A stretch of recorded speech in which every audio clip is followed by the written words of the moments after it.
예, 반갑습니다. 지병근 세무사입니다. 오늘 이 시간에는 우리가 이제 임대주택으로 등록한 상태에서 임대주택이 재개발, 재건축이 되든지 아니면 임대주택 외에 다른 주택이 재개발, 재건축이 됐었을 때 몇 가지 쟁점사항들이 있거든요. 그 쟁점사항들을 같이 한번 살펴보고자 합니다. 첫 번째 쟁점사항은 뭐냐면 임대주택으로 인한 거주택 비과세와 관련된 내용이 두 가지가 나올 수 있습니다. 그동안 저희가 배웠던 것처럼 임대주택이 있는 상태에서 내가 2년 거주한 주택을 매매를 한다 했을 때 그 거주주택에 대해서는 비과세가 적용된다고 말씀을 드렸고, 이 거주주택 비과세를 적용받기 위해서는 임대주택으로서의 요건과 그 다음에 거주주택으로서의 요건을 갖춰야 된다. 임대주택으로서의 요건은 가액 기준이 적용된다. 즉 임대 개시일 당시 기준시가 6억 원, 수도권 밖은 3억 원이어야 된다. 그리고 단기든 장기든 상관없이 5년 이상 임대를 해야 된다. 그리고 5% 증액 제한을 준수를 해야 되고, 국세혜택이기 때문에 지방자치단체하고 세무서에 임대사업자로 등록을 해야 된다. 그리고 거주주택에 대한 요건은 거주주택 한 채만 있어야 되는데 예외적인 경우를 제외하고는 거주주택 1주택에 대해서 비과세를 해준다. 그리고 제일 중요한 요건, 이 거주주택에 2년 이상 거주를 해야 된다는 게 임대주택으로 인한 거주주택 비과세 특례였습니다. 근데 만약 임대주택이 내가 임대사업으로 이제 등록을 했습니다. 근데 그 임대주택이 재개발, 재건축이 돼가지고 조합원 입주권으로 전환됩니다. 그때 나머지 거주주택을 팔았을 때 비과세 특례가 적용되는지 한번 보자는 겁니다. 한번 사례를 볼까요? A주택을 취득해가지고 취득하자마자 2005년도에 임대사업자 등록을 했다고 가정을 해볼게요. 그리고 B라는 주택을 취득을 했습니다. 이 B라는 주택은 내가 이제 취득하고 나서 거주를 했어요. 그리고 그런 상태에서 거주주택이 재개발, 재건축 된 게 아니고 임대주택으로 등록한 주택이 재개발, 재건축으로 이제 멸실돼가지고 이제 공사 중에 있습니다. 그러니까 임대주택이 조합원 입주권으로 전환된 상태죠. 그러한 상태에서 내가 거주주택을 매도했었을 때 그 거주주택에 대해서 비과세 특례가 적용되느냐, 즉 임대주택이 조합원 입주권으로 전환된 경우에도 거주주택 비과세가 적용되느냐라는 이제 문제입니다. 우리 이제 조문부터 한번 볼까요? 소득세법 시행령 155조의 20항입니다. 여기에 보면은 감옥부터 감옥까지 규정에 따른 주택, 요게 이제 임대주택이거든요. 소득세법에서 규정하고 있는 임대주택과 그 밖에 하나의 주택을 국내에 소유하고 있는 1세대가, 이게 이제 거주주택이에요. 그렇게 있는 상태에서 어떤 걸 팔을 하겠죠? 해당 1주택, 즉 거주주택을 양도한 경우에 그 거주주택에 대해서 비를 해주겠다는 겁니다. 그러면 이 케이스 같은 경우에는 내가 임대주택이 조합원 입주권으로 전환돼가지고 있는 상태에서 나는 B라는 거주주택을 매매한 거잖아요. 즉 B는 주택이었네요. 양도 당시. 이럴 경우에도 비과세가 적용된다라고 보시면 될 것 같습니다. 정리하자면은 장기 임대주택이 도시 및 주거환경정비법에 따라서 관리처분 계획 인가로 인하여 입주자로 선정된 주의, 즉 조합원 입주권으로 전환된 경우에도 나머지 거주주택, 주택을 양도할 경우에는 동일하게 주택임대사업자의 거주주택 비과세 특례가 적용된다라고 보시면 될 겁니다. 이번 케이스는 이제 아까하고는 좀 상황이 달라요. 이번은 어떻게 되냐면 내가 임대주택을 등록을 했습니다. 그리고 거주주택을 취득했는데 취득해가지고 이제 거주를 하고 있습니다. 그 와중에 이 거주주택이 재개발, 재건축이 들어간 겁니다. 그럼 거주주택은 어떻게 되죠? 조합원 입주권으로 전환된 상태잖아요. 그때 이 조합원 입주권을 임대사업자 등록된 주택이 있는 상황에서 이 조합원 입주권, 거주했던 조합원 입주권을 양도했었을 때 이 조합원 입주권에 대해서도 비과세가 적용됩니까? 라는 질문입니다. 조문에서 아까 살펴봤듯이 어떻게 되죠? 임대주택이 있는 상태에서 거주주택을 갖고 있고 해당 주택, 거주주택을 양도해야만 비과세를 해준대요. 근데 지금 이 사례 같은 경우에는 양도한 게 어떤 거죠? B라는 조합원 입주권을 양도했죠. 조합원 입주권은 주택입니까? 아니면 권리입니까? 당연히 주택이 아닌 권리죠. 유일하게 조합원 입주권을 주택으로 보는 경우에는 1세대 1주택 비과세 판정 시하고 그 다음에 다주택 중과 주택수 판정할 때만 예외적으로 주택으로 보고 나머지는 원칙적인 권리라고 이렇게 보시면 됩니다. 따라서 여기에서는 조문에서는 주택을 양도했을 때 비과세를 해준다고 했기 때문에 이 케이스 같은 경우에는 조합은 입주권을 양도했기 때문에 비과세 특례가 적용되지 않는다. 정리하자면 장기 임대주택과 거주주택을 소유하고 있는 1세대가 거주주택이 재건축 재개발 사업으로 인해서 조합원 입주권으로 전환된 후에 해당 조합원 입주권을 양도할 경우에는 거주주택 비과세 특례가 적용되지 않는다. 이렇게 이해를 하시면 될 것 같습니다. 우리가 주택임대사업자로 등록했었을 때 양도세에서 거의 6가지 혜택을 부여한다고 했습니다. 근데 그 6가지 혜택이 어떤 거는 면적 요건을 요구를 하고 어떤 거는 가입 요건을 요구를 하고 있습니다. 어떤 거는 이제 두 개 다 요구를 하는 경우도 있고 어떤 건 두 개 다 요구를 하지 않는 세제 혜택이 있습니다. 이때 면적 요건은 어떻게 되죠? 국민주택 규모를 초과하느냐 하지 않느냐 여부를 판정하는 거고, 가입 요건은 소득권 같은 경우는 6억 원을 초과하는지 안 하는지, 그 다음에 수도권 외 지역은 3억 원을 초과하는지 초과하지 않는지 그 여부를 따지는데, 면적 요건은 그런 내용이 없는데 가입 요건은 그 기준을 임대 개시일 당시 기준 시가를 갖고 판정을 하고 있습니다.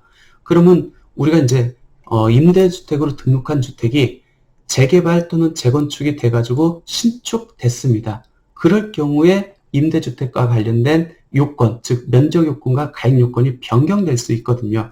그 변경됐을 때에도 임대주택으로 인한 세제 혜택을 그대로 적용받을 수 있는지가 이제 또 쟁점이 될 수 있을 것 같습니다. 첫 번째요.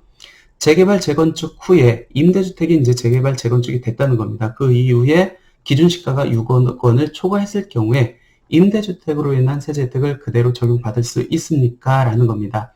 우리가 아까 혜택 부분에서 가입 요건이 적용되는 게 어떤 것들이 있었죠? 첫 번째 거주주택 비과세 특례하고, 두 번째 다주택자 양도세 중과 배제하고, 세 번째 장기보유 특별공제 추가 적용하고 특례 적용하고 양도세 100% 감면이 있습니다. 이 중에서 거주주택 비과세 특례하고 다주택자 양도세 중과 배제, 그 다음에 장기보유 특별공제 추가 적용, 요거는 원래부터 6억 원 가입 요건이 있었고, 장기보유 특별공제 특례 적용하고 양도세 100% 감면은 원래 가입 요건이 없다가 2018년 9월 14일 이후에 취득하는 주택에 한해서 가입 요건이 있습니다. 따라서 특례 적용하고 100% 감면은 내가 주택을 언제 취득했는지 여부를 봐가지고 가입 요건을 적용해야 되는지 안 해야 되는지 이렇게 판정하시면 될 것 같고, 어찌됐든 이 가입 요건이 있는 세제 혜택을 적용받기 위해서 예전에는 내가 멸실하기 전에 임대주택으로 등록했었을 때는 기준시가가 6억 원이 안 됐습니다.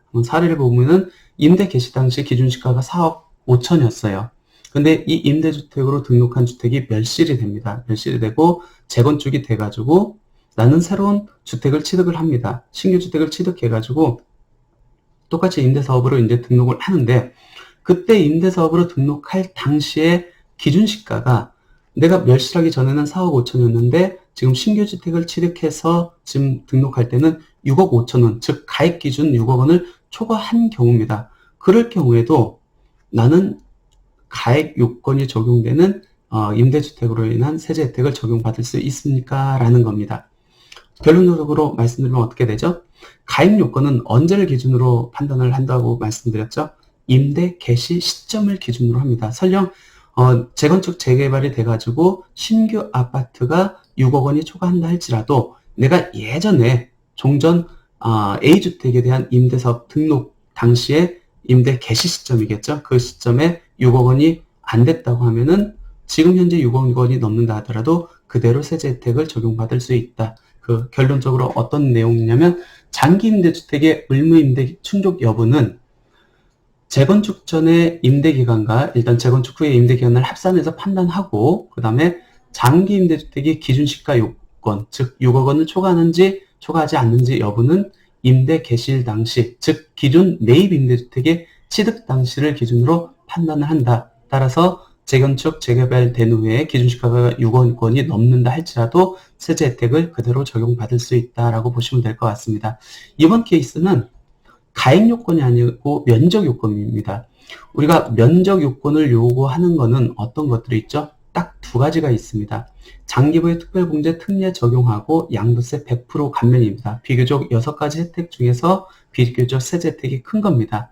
이 두 가지 특례 혜택은 국민주택 규모 이하여야 적용받는데, 만약 재건축이 됐습니다. 재건축 전에는 국민주택 규모 이하였어요. 근데 재건축 된 이후에 내가 신규로 취득하는 주택이 국민주택 규모를 초과한다. 그럴 경우에도 아까 특례 적용하고 100% 감면을 적용받을 수 있습니까? 라는 겁니다.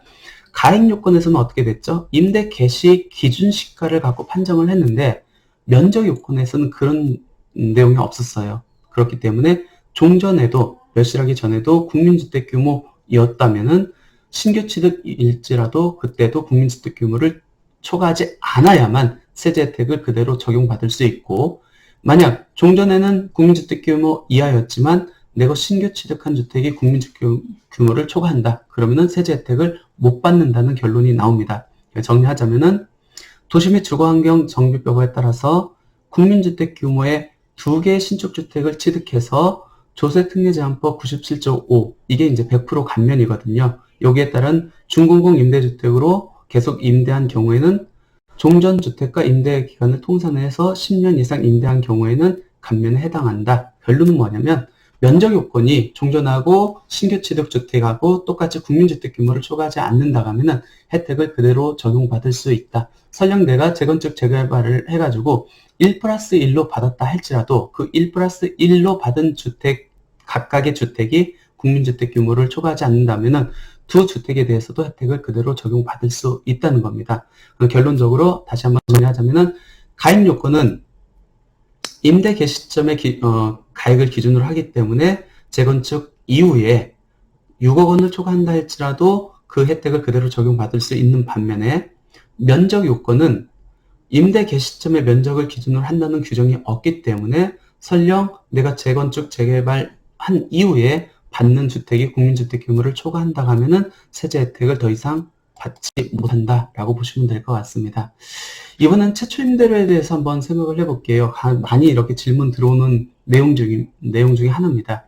멸실하기 전에는 당연히 건물도 오래됐고, 그다음 면적도 작고 하다 보니까 임대료를 받는 금액이 적었겠죠. 근데 이제 재건축이 돼가지고 이제 신규 아파트를 분양을 받습니다. 새 아파트가 됐죠. 당연히 보증금을 더 받아야 됩니다. 그럼 사례에서 보는 것과 같이 멸실하기 전에 내가 전세 보증금 5억을 받았는데 재건축된 이후에 전세 보증금을 5억을 받았습니다. 그러면 우리 각종 세제 혜택을 적용받으려면은 어떤 요건이 있었죠? 동일하게 증액 제한 요건이 있었습니다. 즉 5%를 넘어서 초과하면은 세제 혜택이 박탈됩니다. 그래서 5% 증액 제한을 준수를 해야 되는데, 이런 케이스, 재건축 전에 4억이었는데 재건축 이후에 5억이 됐습니다. 이럴 경우는 당연히 5%가 넘죠. 왜? 재건축 되기 전에 전세 보증금 4억을 기준으로 한다고 하면은 5% 기준이 2천만 원밖에 안 되거든요. 그러면 그거를 그 임대료를 기준으로 해서 5%만 올린다 하면은 새로운 아파트 취득한 후에 4억 2천 이하로 받아야 됩니다. 그러면 5억을 받았다 하면은 그 요건은 일단 박탈되는 건데, 이럴 경우에도 5% 증액 제한을 준수를 해야 됩니까? 아니면 새로 졌기 때문에 그 금액을 갖고 5%를 적용을 해야 됩니까? 라는 게 이제 문제가 됐었습니다. 그래서 국세청 해석은 어떻게 되냐면, 재건축 사업이나 재개발 사업으로 신축된 주택을 취득하고 준공공 임대주택, 요게는 이제 요 예규가 나올 때는 준공공 임대주택이라는 명칭을 썼고, 지금은 이제 장기임대주택이죠. 8년 장기임대주택으로 등록해서 임대를 개시한 경우 신축주택의 임차인과의 계약을 최초의 임대차 계약으로 봐가지고 임대 보증금 및 임대료를 산정한다라고 이제 해석을 내렸습니다. 그 얘기는 뭐죠? 재건축 됐으면 종전권 무시해라. 새로 취득한 전세 보증금 또는 월세 금액을 갖고 그거를 최초 임대로 봐가지고 그 금액을 기준으로 해서 앞으로 5% 증액 제한을 준수하면은 혜택을 그대로 부여하겠다라는 겁니다. 이제 이번에는 마지막으로 재건축 재개발이 됐습니다. 그럴 때 의무임대 기간은 어떻게 계산을 합니까? 한번 사례를 볼까요? 2015년 1월 1일 날 이렇게 취득을 해가지고 내가 그동안 이제 그 임대 기간으로 4년을 경과했다고 가정을 해볼게요. 그리고 이제 멸실이 됐습니다. 재건축이 한 2년 걸렸습니다. 그리고 이제 새로운 새 아파트를 이렇게 취득을 했겠죠. 그럴 경우에 내가 8년 장기 임대로 등록을 했다고 하면은 첫 번째, 과거 주택에 대한 임대 기간을 인정해 줄 겁니까? 두 번째는 공사 기간도 2년이라는 공사기간도 의무임대기간에 포함됩니까? 그러면 나는 신규 주택에 대해서 몇 년 내 의무임대기간을 준수를 해야만 혜택을 받을 수 있습니까? 라는 문제가 발생합니다. 결론적으로 말씀드리면은 민간임대주택법에 대한 임대기간하고 세법에 의한 임대기간하고 구분을 해서 이렇게 보셔야 됩니다. 민간임대주택법에서는 재개발, 재건축 되면은 임대사업자 등록증이 말소가 됩니다. 즉, 설령 내가 8년으로 등록했는데 한 4년 경과해가지고 재건축이 됐다. 그럴 경우에도 자동 말소 사유기 때문에 과태료가 없어요. 8년을 충족하지 않았다고 해가지고 과태료를 부과한다. 아니죠. 왜? 어쩔 수 없는 상황이기 때문에 과태료 적용이 안 됩니다. 임대사업자 등록증도 자동 말소가 됩니다. 그리고 내가 신규 아파트를 취득을 했습니다. 그때는 내가 임대사업 등록을 할지 말지를 다시 판정을 해야 되는 상황입니다. 만약 내가 임대사업 등록을 한다고 하면은 다시 그때부터 8년이 기산됩니다. 그러니까 세법하고는 다르죠. 그에 반해서 세법은 어떻게 되느냐? 세법에서는 종전의 의무기간 포함해가지고 신규 취득한 아파트의 의무기간하고 합산해가지고 최종 의무임대기간을 산정을 합니다. 이때 공사기간은 들어가지 않습니다.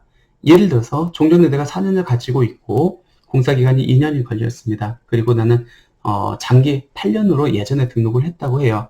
그 8년으로 등록해가지고 세제 혜택을 받으려면은 공사기간 빼고 예전에 내가 임대사업으로 이미 충족했던 4년 기간 빼고 신규 취득한 아파트에서 앞으로 4년만 의무임대기간을 더 가면은 나는 세제 혜택을 그대로 적용받을 수 있습니다. 그런데 한 가지 주의하셔야 될 게, 그러면 임대사업자 등록증을 다시 내야 된다는 얘기겠죠. 신규 주택 취득했을 때. 근데 민간임대주택법에 따라서 따른 임대기간은 그때부터 다시 기산된다는 거. 그러면은 나는 4년 있다가 신규 주택에서 이제 4년 의무임대를 하다가 이제 팝니다. 세제 혜택은 그대로 적용받을 수 있지만 어떤 문제가 발생하겠죠? 민간임대주택에 의한 임대기간은 신규주택 임대사업자 등록일부터 다시 기산을 하기 때문에 나는 과태료를 적용받을 수 있다는 어떤 그런 불합리한 문제점이 발생할 수 있습니다. 근데 요거는 법이 다르게 규정하고 있기 때문에 어쩔 수 없는 상황인 것 같아요. 그러니까 요즘 아직 많은 분들이 혼동하고 있거든요. 즉 세법에서는 종전 임대주택 기간하고 신규 임대주택 기간을 합산하지만 민간임대주택법에서는 신규 주택 임대 기간부터 다시 기산하기 때문에 내가 세제 혜택을 받을 수 있음에도 불구하고 내가 양도했을 경우에는 과태료가 적용될 수 있다. 예, 그 부분 조금 주의하시면 될 것 같습니다. 예, 오늘은 재개발, 재건축과 주택 임대사업자의 쟁점 사항들에 대해서 한번 정리를 해봤습니다. 실무적으로 많이 이렇게 질문 오는 내용들을 가지고 또 민감한 내용이기 때문에 또 한번 정리를 해봤고요. 특히 민간임대주택법하고 세법하고는 규정을 달리하고 있기 때문에 의무임대기간 판단할 때 재건축, 재개발에서는 좀 차이가 있다. 그 점 좀 주의하시면 될 것 같습니다. 예, 오늘 이상 마치겠습니다. 감사합니다.